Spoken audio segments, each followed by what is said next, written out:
Welcome to our channel. Today we how to recover your login with Hubstaff step by step clearly.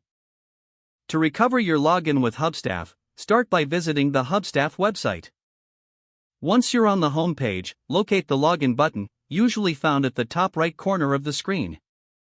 Click on the login button to proceed to the login page. If you can't remember your password, look for the Forgot Your Password link below the login fields.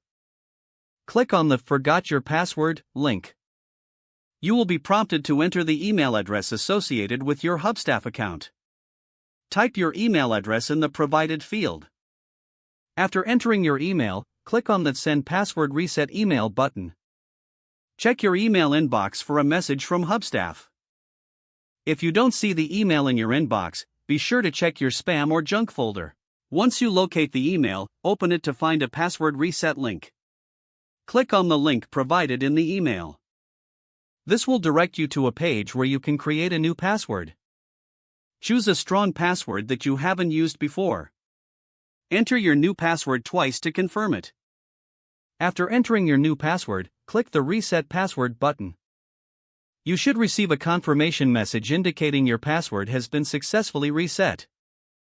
Now, return to the Hubstaff login page. Enter your email address and the new password you just created. Click the Login button to access your account. If you encounter any issues, revisit the password reset process or contact Hubstaff support for assistance. If the page does not load, refresh the browser or try again in a private or incognito window. Make sure you are using the correct email address, then retype it carefully to avoid small typos. If your password is not accepted, use the reset option and create a new strong password you can remember. Check your spam folder for verification or security emails, then complete any requested confirmation steps. Enable two-factor authentication if available to improve account security and reduce unauthorized access risk. After signing in, review your profile details so your contact information and settings are accurate and current. If you see an error message, note it down and try again after restarting your device and internet connection. Don't forget to like this video and subscribe to our channel for more step-by-step tech guides.